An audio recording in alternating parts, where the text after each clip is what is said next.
can't just put up a fence across my land and call it yours, Cynthia.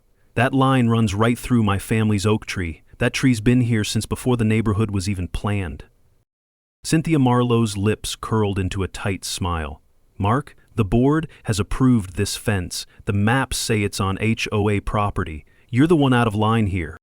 "Maps don't mean squat when you're messing with real property lines," I shot back, stepping closer. "I'm the county land surveyor. I know every inch of this ground better than anyone." Her smile faltered and she blinked. "You're the surveyor? Funny you didn't mention that before. Guess you knew you couldn't bluff your way through." "Not bluffing," I said, voice low but firm. "That fence? It's on my land, and if you think I'll let it stand, you've got another thing coming. I'm Mark Ellis. This land isn't just dirt and trees. It's my family's legacy, handed down through generations. That oak tree isn't just wood, it's history, a living marker of everything my parents and grandparents fought for. This fight isn't about rules or fences, it's about respect and truth. The next moves are going to get messy. Where are you watching from? Drop a comment and stick around. This story's just getting started." After my showdown with Cynthia, I figured maybe, just maybe, the board would think twice before messing with my property. Naive, I know.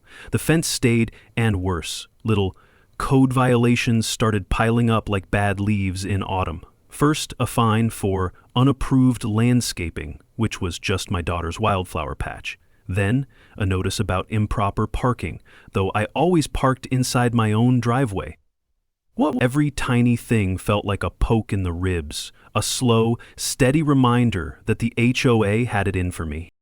What stung the most wasn't the money or the hassle. It was the creeping sense they were trying to strip away not just my land, but my dignity. The place where my family picnicked, the old oak with its sprawling branches shading summer memories, was now a battleground, and every letter, every notice, felt like they were erasing our history.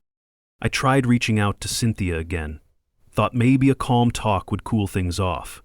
Instead, she brushed me off with that same clipped tone. "Rules are rules, Mark. You're lucky we're not enforcing the towing policy on those old trucks parked out back." The implied threat hung in the air, heavier than the late summer heat. One evening, I caught sight of Leonard, our next-door neighbor, and, turns out, an HOA board member. He was standing by the fence, eyes darting around like he was weighing some unseen burden. Leonard's usually the cheerful type, the guy who helped me fix the creaky porch steps last fall. But now he was quiet, distant. His shoulders were tense, and I swear his hands trembled just a bit as he flipped through some papers. I didn't confront him right away. Instead, I watched from the porch as he lingered near the fence, looking conflicted, like he was stuck between loyalty and conscience. The thought gnawed at me. Was Leonard starting to see what this fight was really about? Not just boundaries on paper, but something deeper. Something personal. That night, I sat by the window, replaying our family stories in my head. The creek behind the property, the worn bench carved by my grandfather. All those small symbols of a life rooted here. These weren't just tokens. They were proof that this was our home, not some space to be conquered or fenced off. I scribbled notes about every incident, every letter, every glance from Cynthia that said, "You don't belong here." I knew I had to prepare, not just react. But how? The HOA wasn't just throwing fines, they were building a narrative, painting me as the troublemaker. Something had to give. Leonard's hesitant visits gave me a thread to pull, but I couldn't rush it. I needed proof, solid, undeniable proof, the kind that would shut down board meetings and put Cynthia's rules under a microscope. I wasn't just fighting for a fence or some lines on a map anymore. I was fighting for respect, for the legacy my family built from the ground up. Every small violation was a brick in their wall of control, but I was ready to start knocking it down, piece by piece. I'm Mark Ellis, a county land surveyor. And if they think I'll let them rewrite my property lines, they've got another thing coming. After a few weeks, the small frustrations began to morph into something darker. Cynthia ramped up her visits, each one like a cold gust against a window I was desperately trying to keep shut. One afternoon, I spotted Leonard again, this time sitting in the parking lot just outside the clubhouse. His hands, those same shaky hands, fidgeted nervously with a stack of papers. I caught his eye for a moment. His face barely masked the conflict brewing inside. Later that evening, I ran into him by chance near the mailbox. The air was thick with silence before he finally muttered, "Mark, it's getting out of hand. They don't see what they're doing." His voice was low, edged with hesitation, like someone unsure if he should be speaking at all. I nodded, understanding the weight behind those words. Leonard wasn't just a neighbor anymore. He was a potential ally trapped in a cage of obligation. Cynthia, meanwhile, didn't let up. Another note slipped under the door, this time accusing me of exceeding permitted property use, a vague jab that barely hid the real target. Me. I stared at that paper long after the sun dipped below the horizon. Each letter felt less like a rule reminder and more like a deliberate strike, an effort to erode everything I'd built, all tied to that old oak tree planted by my grandfather, which stood sentinel at the edge of the disputed land. I called Leonard a few days later, testing the waters. "You don't have to keep quiet," I said. "Whatever you've got, we need it." There was a pause, then, "I'm worried, Mark. They watch everything, meetings, emails, even phone calls. But I've seen files, things they don't want anyone to find." His confession was a crack in their armor. Leonard's silence wasn't just fear, it was a shield protecting himself from retaliation. I knew the game had changed. Now it was about uncovering the truth, buried beneath years of unchecked power. That night, my thoughts drifted to the creek behind our property, the water trickling over smooth stones, relentless and steady. That creek had seen my childhood summers and now witnessed this slow battle for justice. It reminded me that, like the creek, persistence wears down even the hardest obstacles. In the following weeks, Leonard's hesitant support became crucial. He'd share overheard conversations, details about unauthorized fence approvals, and subtle hints about financial dealings that didn't sit right. Each fragment was a puzzle piece, forming a clearer picture of how Cynthia and the board operated. Despite the growing storm, I kept my calm. A lawyer friend advised me to document everything: photos, emails, conversations. The law might be slow, but it listens to facts. And I had plenty. One afternoon, as Cynthia strutted past my porch, I caught her smirk slipping into a flicker of doubt. Maybe Leonard's whispers were spreading, or perhaps my quiet resistance was getting under her skin. Whatever it was, the power balance was shifting.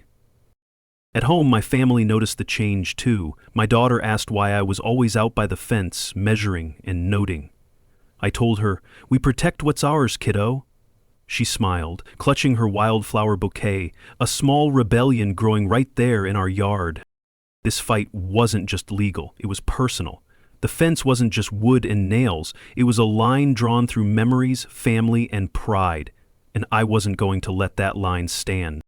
The morning after Leonard's cautious confession, I found myself pacing the length of the old oak tree, fingers tracing the rough bark as if it held answers. Every gnarled knot, every scar whispered stories of my family's roots, literal and figurative. That tree wasn't just a landmark, it was a testament to decades of care and ownership, now threatened by a fence plopped right across our land. Cynthia didn't slow down either. At the last HOA meeting, she laid out another barrage of complaints, this time about unauthorized landscaping on my property, as if the wildflowers my daughter planted were some form of vandalism. I watched the room's faces, some neutral, others smirking like they enjoyed the spectacle. I clenched my jaw, biting back a sharp retort. The rulebook they wielded was thick with loopholes, but also shaky when tested against real property law. Back home, my wife, Sarah, noticed the tension and pulled me aside. "You're carrying this fight like a loaded gun. But don't forget what's at stake." She gestured towards our family photo on the mantel, worn edges and all. "It's more than land. It's the life we promised here." That struck a chord. This wasn't just some HOA squabble. It was about legacy, dignity, and the future we'd fought for. Determined, I spent the next days combing through old property maps and legal documents, many tucked away in dusty boxes in the basement. The faint flicker of the single bulb overhead barely kept the shadows at bay, and the floorboards creaked with every step, reminders of forgotten histories and buried truths. As I lifted a yellowed envelope from beneath a pile, a handwritten note fluttered out. It was from my grandfather, detailing the exact boundaries of the property, signed and witnessed decades ago. That note, a game changer. I held it tight, a surge of hope flooding in. This fragile piece of paper could unravel the fence's entire justification. Meanwhile, Leonard's silences grew heavier. At the grocery store, his eyes darted nervously when our paths crossed, but his nod was enough. He was still watching from the sidelines, torn between loyalty and fear. I sensed his struggle, the kind that comes when you want to do right but worry about the consequences. The HOA's reach wasn't just legal, it was personal. The following weekend, I decided it was time for a little strategy. I set up a discreet camera near the fence line, capturing every board member's movement, every whisper of a deal. The plan was simple: gather undeniable evidence of their overreach and manipulation. No rash moves, just cold, calculated resistance. One evening, Cynthia stopped by unannounced. Her sharp eyes scanned the yard, landing on the camera barely hidden in the bushes. "Watch yourself, Mark," she warned, voice dripping with menace. "You think this'll stop me? This is just the beginning." I smiled, unfazed. "And you're right, Cynthia. It's just the beginning." That night, Sarah and I sat on the porch under the oak tree, the cool breeze carrying the scent of wildflowers and impending rain. The weight of the fight pressed down on us, but beneath it was a steady pulse, determination. This land, this home, was worth every battle. In the back of my mind, I knew the HOA wouldn't back down easily, but with the grandfather's note and Leonard's eventual support, the tides were shifting. It wasn't just about the fence anymore. It was about exposing a system built on fear and control, brick by brick. After that night on the porch, the weight in my chest didn't ease. It settled into a dull throb. The oak tree seemed to loom larger, a silent sentinel guarding the memories and secrets buried beneath. But I couldn't just sit on history. I needed proof, something solid enough to stop Cynthia's endless crusade. The next day, I started going through more boxes in the basement. The air was thick with dust, and the weak overhead bulb flickered like it was struggling to hold on. Each creak of the floorboards echoed off the concrete walls, setting my nerves on edge. I pulled out a wooden crate, its surface scarred and stained, and wiped away the years of grime. Inside, I found stacks of old deeds, boundary surveys, and correspondence between my grandfather and the original developers of our neighborhood. One letter caught my eye, handwritten in tight, precise script, dated decades ago. It detailed an agreement about easements and specifically mentioned the exact parcel of land where Cynthia's fence now stood. My heart raced as I read the words again. No construction beyond this boundary without express permission from the owner. That fence? It was illegal, plain and simple. But Cynthia wasn't just going to roll over. No, she'd made it personal. The latest HOA notice arrived the same afternoon, accusing me of unauthorized structures and threatening hefty fines. My response was swift, a certified letter explaining the facts, citing the documents I'd found. I wanted them to know I wasn't bluffing. Leonard was still around, shadowing the edges of my battle. At the community pool, I caught his eyes, strained, hesitant. I could see the conflict in his posture. A man stuck between his duty to the HOA and the growing realization that what they were doing was wrong. One evening, Leonard cornered me on the sidewalk. "Mark, I don't know if I should be saying this, but I saw Cynthia last week, talking to some contractor guy near the fence. They were making plans, something about pushing the line further into your property." That was the break I needed. "Thanks, Leonard. That's more than I expected." I saw his relief, but also his fear. He wasn't ready to openly oppose them yet. At night, Sarah and I strategized. We mapped out every inch of the fence, cross-referenced it with the legal documents, and plotted our next moves. I installed motion sensor cameras aimed discreetly at the property line, hoping to catch any unauthorized activity. The tension was a constant buzz in my mind, but amid it all, the oak tree remained my anchor. Sarah reminded me how my grandfather had planted it after surviving hard times, a symbol of resilience and hope. That same spirit was what we'd need to lean on now. Days later, the camera footage caught Cynthia and the contractor with measuring tapes and blueprints. They were marking stakes, probably to expand the fence. I felt a surge of anger and resolve. This wasn't just a power play anymore. It was an outright theft. Armed with the evidence, I contacted an old friend from the county surveyor's office. He agreed to come out, review the footage, and provide an expert report confirming the illegal encroachment. When Cynthia showed up at the next HOA meeting, confidence radiated off her like poison. But I had the documents, the videos, and the experts' backing.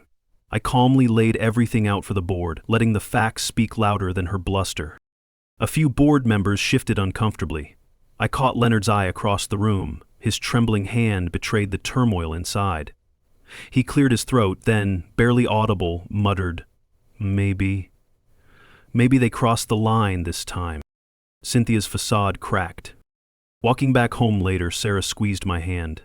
You're doing more than just defending our land. You're setting a precedent. You're standing up for what's right.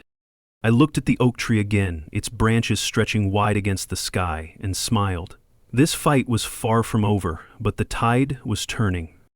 The day the surveyor arrived, the sky was overcast, like even the weather was holding its breath. Mike, my old colleague from the county office, stepped out of his truck, boots crunching over the gravel driveway. We didn't waste time with small talk. We had a fence to inspect and a battle to win. Mike carried his gear, laser rangefinders, GPS tools, thick folders filled with maps and permits. We started at the oak tree, the silent witness to decades of family memories, and moved slowly along the disputed boundary. Each footstep was a measured beat in a growing rhythm of confrontation. Cynthia's fence stood crooked and defiant, slicing through my property like an unwelcome scar. I caught her across the street, arms folded, watching us like a hawk. But this time I held my ground. No intimidation, no smug remarks, just facts and proof. Mike worked methodically, scanning and marking, explaining technical details in his easy drawl that belied the gravity of the situation. They didn't even get the survey right, he said, shaking his head. This fence is at least 6 feet inside your property, totally unauthorized. While Mike documented everything, I noticed Leonard lingering nearby, glancing away whenever our eyes met. His silence was thick with guilt and fear. I could almost hear his thoughts, caught between loyalty to Cynthia and the truth he couldn't deny.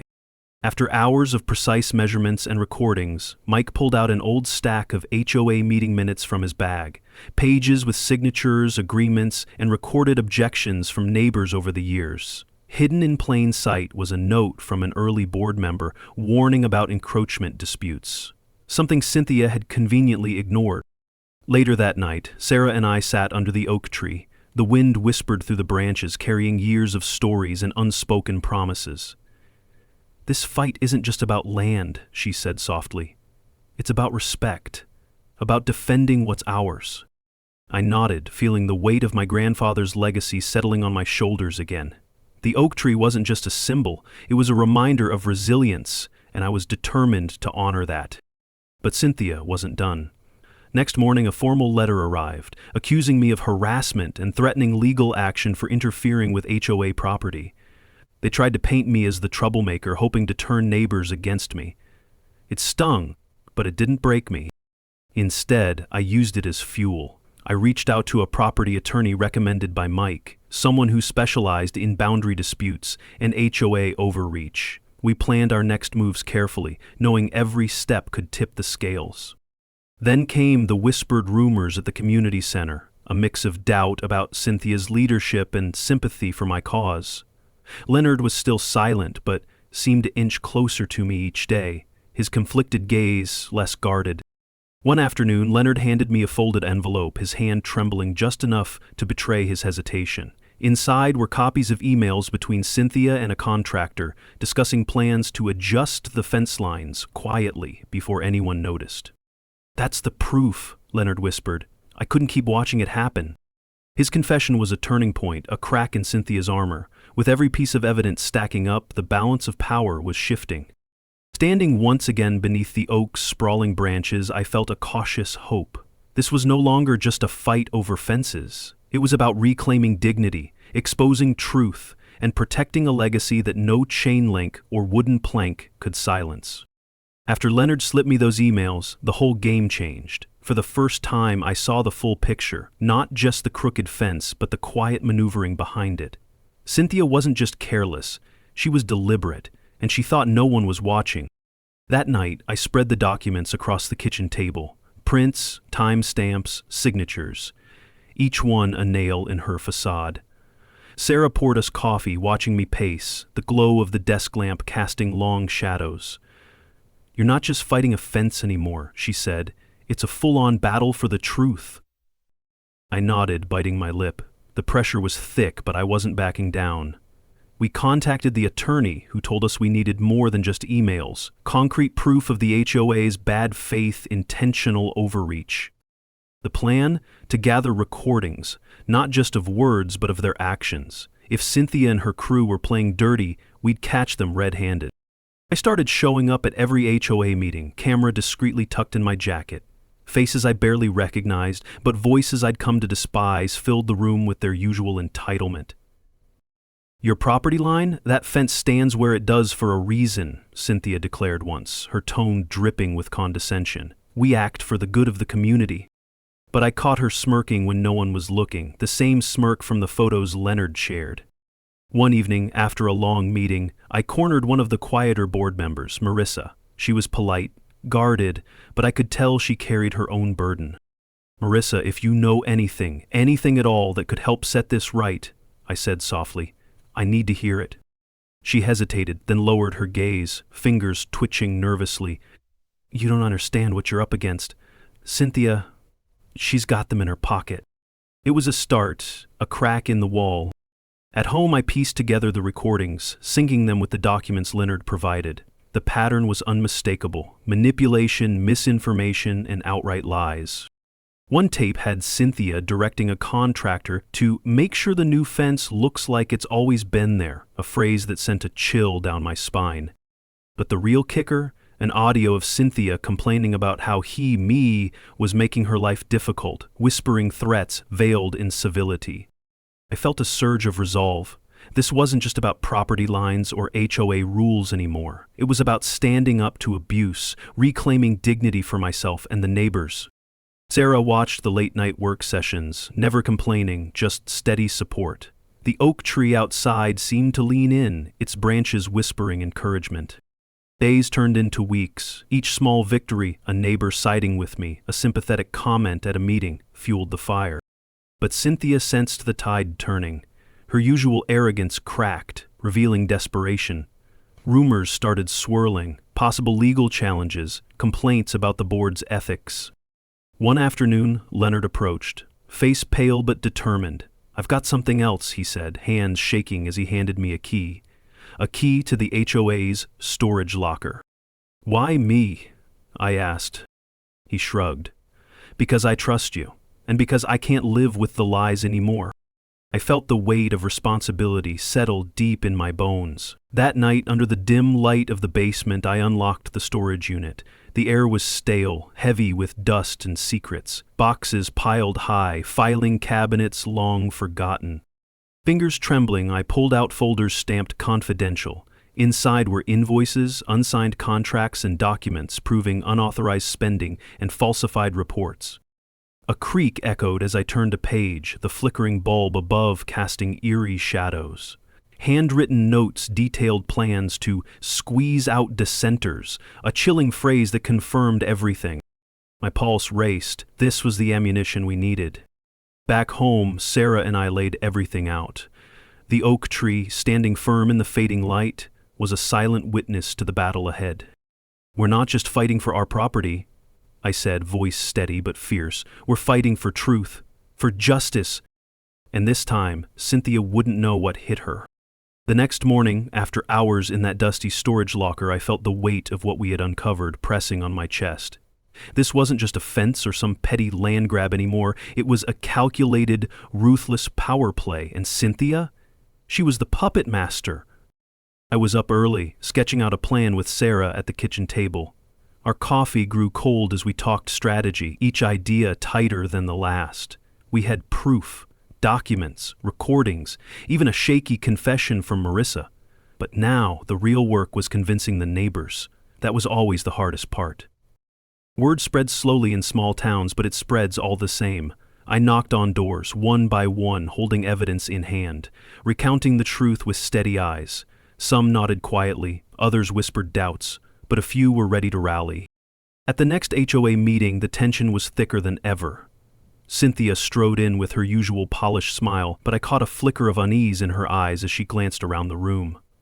The usual loyalists sat stiffly, while others shifted uncomfortably in their seats. When it was my turn to speak, I felt every gaze lock on me. "This isn't just about fences or property lines," I said. "It's about integrity, about respect for the community we all call home." I laid out the evidence piece by piece, letting the weight of each document and tape fill the room. Cynthia's face tightened. "Baseless accusations," she spat. "These so-called proofs are fabricated." But a ripple of murmur spread through the crowd. People exchanged glances, some with newfound skepticism. Then Marissa, trembling but resolute, stood. I can't stay silent anymore," she whispered, voice cracking. "There's more going on behind the scenes. I have emails and notes." Her confession was like a match to dry leaves. The room erupted, half in outrage, half in support. Cynthia's mask slipped, revealing panic. Outside, Sarah grabbed my arm, whispering, "This is it, the moment you've been building toward." But Cynthia wasn't done. She fired back with threats of lawsuits, warnings about destabilizing the neighborhood, desperate attempts to regain control. Yet with every word, her grip loosened. I watched the oak tree from the window, its branches steady against the wind, as if nature itself was watching this showdown. Over the following days, Cynthia's allies started peeling away. The community was waking up, tired of fear and control masquerading as order. I filed a formal complaint backed by everything we'd gathered. Legal aid took up our cause, pointing out violations and mismanagement that no longer fit under a gray area. One afternoon, Cynthia confronted me outside the community center. "You think you've won?" she sneered. "You're playing a dangerous game." I smiled, feeling the calm that comes with knowing you're on the right side. "This isn't a game, it's justice." The battle wasn't over, but the momentum had shifted irreversibly. I knew that. At home, Sarah and I sat by the old oak, the branches casting patterned shadows. The tree had witnessed decades of this land's history, family picnics, children's laughter, whispered promises. Now, it stood witness to our fight for fairness. I took a deep breath, thinking of my father, who had first taught me about these woods and the meaning of standing up for what's right. His legacy, entwined with this land, gave me strength. The coming days would bring hearings and more battles, but for now, the community had hope. And that hope was worth everything. After the meeting, the tension didn't just dissipate. It simmered under the surface like a coil slowly tightening. Cynthia wasn't about to back down quietly. In fact, I caught wind that she was rallying her remaining allies, preparing her next move. The neighborhood felt charged, like the calm before a storm ready to break. I spent the next few days knocking on doors, talking quietly with neighbors over fences, in driveways, even at the local diner. People were scared, confused, some still loyal to Cynthia, others starting to see through the facade. I could feel the pulse of the community shifting, but the real challenge was to keep that momentum alive without alienating anyone. Marissa stayed close, her hands trembling but her resolve growing. She'd handed over a folder full of emails and notes to our lawyer, a goldmine of evidence exposing Cynthia's misuse of funds and shady backroom deals. But Marissa's biggest contribution wasn't just the papers. It was her courage, breaking the silence that had gripped the community for so long. One afternoon, while walking the property lines, I noticed something off with the fence Cynthia had installed. The crookedness wasn't just careless, it was deliberate. I pulled out my surveyor's tools, measuring angles, checking distances. It was a blatant encroachment onto my land, a physical reminder of how far this had gone. Later that night, Sarah and I sat under the glow of the porch light, poring over the property maps. The old oak tree stood silhouetted in the yard. Silent witness again. It was hard not to think of my grandfather, who had planted that tree decades ago, a symbol of our family's roots here. "This fence won't hold," Sarah said softly. "Not against the truth." I nodded. "We've got numbers, maps, and people who want change. Now it's about showing them we mean it." Sunnyside Accent, Michigan, January. The next HOA meeting was a powder keg. Cynthia arrived with a practiced smile, but the lines around her eyes betrayed stress. Her supporters were fewer, quieter, and I caught the nervous glances exchanged between them. The air was thick, electric. When it was my turn, I stood firm. "This isn't just about a fence or a line on a map," I told the room. "It's about respect for each other, for the law, and for the community we've built together." I laid out the survey data, the evidence from Marissa, and the inconsistencies in Cynthia's claims. The room shifted, some faces flushed with embarrassment, others with anger. Cynthia tried to interrupt, but I held up my hand, voice calm but commanding. Let's be clear, I'm not here to fight neighbors. I'm here to protect what's rightfully ours and what belongs to this community. A murmur rose. Then, from the back, a hand trembled upward. It was Linda, a longtime board member who'd been silent till now. I have to admit, she stammered. I saw some things. Emails, records, but I was afraid to speak up. Her confession cracked the facade further. The room buzzed with whispers and shifting alliances. Cynthia's face paled. Outside, as the meeting adjourned, neighbors approached me, some with thanks, others with cautious hope. The path ahead was still rocky, but the walls Cynthia had built were starting to crumble. That night under the stars, I stood by the old oak again, the bark rough beneath my hand. It reminded me why this fight mattered, not just for property lines, but for the legacy we'd inherit and leave behind. The battle wasn't over, but the tide was turning, and with it the promise of justice, for me, for my family, and for everyone here. The morning after the meeting, I woke up with a knot in my stomach. Things were heating up fast, and I knew Cynthia wouldn't just sit back and let her world unravel, but neither would I. This was more than a fight about a fence. It was about standing firm when the rules got twisted and power was wielded like a weapon. I brewed some coffee, pacing the kitchen while Sarah packed her bag. She had a big day at work, but her eyes held that familiar spark of determination. "What's the plan today?" she asked, sliding me a look over the rim of her mug. I shrugged, trying to sound casual. Gotta dig deeper. Found some gaps in the HOA's filings. Financial stuff that doesn't add up. If Cynthia's been skimming funds, we're gonna find it. Sarah nodded, sipping her coffee. Good. The neighborhood's counting on us. The house felt smaller lately, like all the walls were closing in. The old oak tree outside cast long shadows through the window, reminding me of the fight ahead. That tree wasn't just a tree. It was the anchor of my family's legacy, a silent witness to decades of hard work and memories. Losing any part of that felt like losing a piece of myself. Later that afternoon, I met with Marissa at the local library. She'd brought the documents she'd gathered, bank statements, invoices, email threads, and her hands trembled slightly as she handed them over. There was fear in her eyes, but also a fierce resolve not to let silence win. People don't speak up because they're scared, Marissa whispered. But if we don't, Cynthia keeps running things her way. No one else matters. I tapped the papers, my mind racing. We're going to need a forensic accountant to follow the money trail, and I want copies of every meeting minute, every contract signed. As we parted ways, I caught Marissa glancing nervously toward a familiar face. Tom, one of the HOA's quiet board members, who always seemed on edge but never said much. His eyes flickered with something like guilt, but he stayed silent. That night, I sat at the kitchen table, going over every detail. My phone buzzed. A text from Tom. "Meet me, need to talk, not safe here." My pulse quickened. The next morning, we met discreetly at a nearby park, away from prying eyes. Tom's hands shook as he handed me a folder filled with emails and photos. "They're covering things up," he said, voice low. "Payments that don't match services. Contractors paid for work they never did. And this?" He pointed to a photo of the fence, clearly crossing the property line. "Why'll come forward now?" I asked. Tom looked down. "Because I'm tired of watching neighbors get bullied. I want it to stop."